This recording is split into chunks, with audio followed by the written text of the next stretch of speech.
Might be because you're going to be slow with the younger kids and be teaching a lot. Absolutely, yeah. And the bottom line is that if you make it a bad experience for them first time, they won't come back. Yeah. So it's got to be something that you say, okay, next time we go back, we'll be up in the ante a little bit, and that's more an incentive for them to go as opposed to a disincentive. But if they have, you know, if their first trip out is brought crangs and grazers, and you say next time we're going to do it harder, they're not going to show. Grazers is more fun. But that's saying that, I think that's one thing we didn't cover was actually the selection of gears.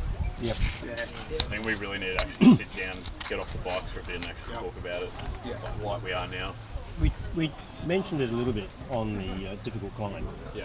The right gear to be in, not too low a gear, because you'll just spin the tyre. I think just because of the group, the level of the group, we just jumped on it. Yeah, we're assuming a lot because of the people here. But like you'll find the scout age kids that are riding mountain bikes around town do not know they've got multiple chain rings. Yeah. Right? They're just in one all the time, and in maybe 2 or 3 gears. I think it would be a lot different when we're trying to explain it to kids. So the braking and the gear change is like obviously what we need to work out how to teach. You'd be really going down to, alright, do you know which handle is for the front and back? That's right, yeah. Do you know, ask them which side is their front brake. Yeah. You'll get 50% of them wrong. When I There's do day scout, something that will add a complexity to that is that the bikes that come from America, they'll be the other way around. Yeah, I know. Yeah, Eurobike. when I was at Big Day Out Scout, so that's one of the first things I found, well, I had trouble with the kids, that a lot of them actually didn't know where the brakes were, because most of the kids' bikes actually have pedal brakes. So they were slamming on their brakes and they kept going, and some of them actually started going down the hill. One girl who's going, but it's not stopping. We used to run down the hill in Catherine. So that was the first thing I tested. Where's the brakes? You know, that sort of stuff. That's something we do. Yeah, on Big Day Scout we had a few head in for St Kilda Road. But that's something we're learning from. I think we had to knock, but I think there was a few people we should have knocked back for the size of them. Yeah, that's true. Also. There was a few girls that were coming up and they were literally just coming up to my waist wanting to ride bikes. We just literally said we could no. And this is the problem you have with the kids. They're completely, when they arrive here, as opposed to what they've done at home, the capability gap is huge. Because it's not, it's not at home in their street. Yeah, they're not in their territory, and all of a sudden everything's different. They've got to know about gears and brakes. They don't just grab the brakes to stop, even if it's the same bike. It's, different things are going to happen. Yeah, but it's always kid yesterday, like how quickly they can progress.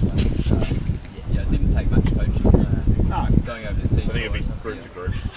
Yeah. I think one thing that the group did quite well, the Australia was not be doing it, was like indicating right, you picked up on up times, where are we going to stop? You're really trying to keep the communication together and you communicating without just where we're going. Yeah, I know. But trying to be really clear about that. And so to pick up on that further, I think, maybe identify, right, everyone needs to have mobile phones on them, or we need UHF radios or something. Yeah. Even though you two, I noticed really were all over it, we still managed to lose it. Then if we're not at the front. Yeah, and with kids, that's going to ruin your whole day. That's what I found trouble with adventurers when I was in Alice Springs, that I had no control over them because they just weren't listening, they're just shooting off, and I didn't know the trail. So I didn't know if they were going to stop at an intersection, I didn't know how far they were going to go. I was having to go coaching them and trying to keep up with the group. I had someone at the back, which was all good, but I couldn't tell them, just, guys, can you stop here, or guys, can we all group up, because you'll stop a group of them and there'll be 3 or 4 shooting off the next corner. Yeah, and really the guide does need to be in front, because you don't know what's going to be around the next corner. And you'll be the most, now that... But you must still try to do that. You've still got to come to agreed points at which you expect people to stop, so that those that do don't get a disadvantage. But that's knowing the trails. But I'm saying, well, if there's people there that know the trail, even if you don't, you say, okay, whereabouts do we stop? Yeah, but even something like we want to bunch up every 10 minutes. A whole bunch of us carry our phones on loud, and I think that's got to be the first. The person who goes first and last has to have a phone, and if it's going to be someone different, well, they take the phone. And Would it be consider like a shortwave radio or something? Well, yeah, but we all have Is that a phones. little bit bad idea? I don't know. It's not a bad idea. It's good because It you can do depends it on the fast. trees and the Yeah. and the line of sight for the wave for the signal. But these sort of distances. Yeah, these sort of, it would be great because you could do it really quick and everyone will hear. But the challenge is we all have mobile phones. We don't necessarily have. But did everyone have everyone else's number? Do we all have reception as well? There was reception. Yeah, but Here, I did. not here. Yeah. Oh, I mean that's one of the things you have to consider. Depending on where you're going. But where we've been riding this weekend, phones are. It might be really cheap and have Red Bulls yet. And then Talk you've got about no it. reception at all. That's the point, though. Yeah, Has to be talked about. The radio thing's not a hard ask.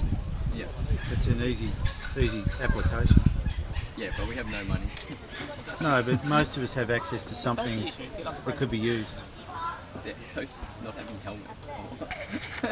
The canoe team have got It's radio. not a Lachlan. Of It's course not they do. You've got rafts. Lachlan. It's not a money thing. Most people have got access to some sort of comms gear. No, Like no, that. doesn't matter. You guys got a lot more people. You put a lot more people through activities. But the radios that I would the radios to get radios, the ones that I would recommend are the Garmin Rhino. They're GPS waterproof radio, 5 watt with navigation map on it, and you can Yep. see where the other radio is on that map on that radio. That's How much are they? Yeah. Normally they're $1,000, but you can if you wait for a special. There's the Johnny Appleseed has them two for 600, Oh, okay. and there is people within Scouting that can create the maps for them. Right. You don't have to buy the maps. Maps are $250. No. Yep. I've got a couple. Alright. So the other thing is then I think We use those. So could I just want to add? We use those radios a lot when we're guiding on the river. Okay. They're really good to know where your groups are. alright, in that case then going the other thing probably is just to think about from an instruction and guiding perspective. So over the weekend we've all had various goes between Steve, Theon, done a lot, Trav, and myself and Jamie.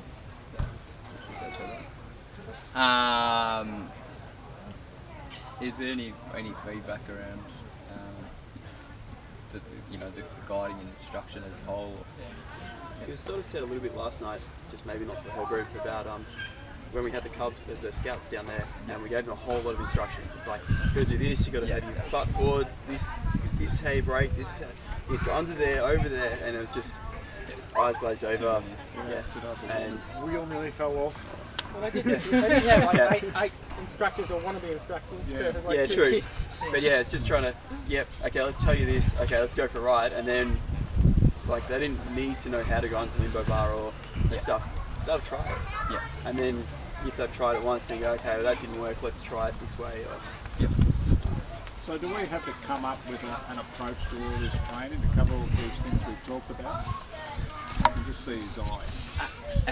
Well, we've got it's sort of coming together, and probably what we'll end up with is a package that will be modified. Like we'll end up with something that'll be a really good thing for people who are good riders, and then we'll have to figure out how we pare it back and simplify it for younger age groups.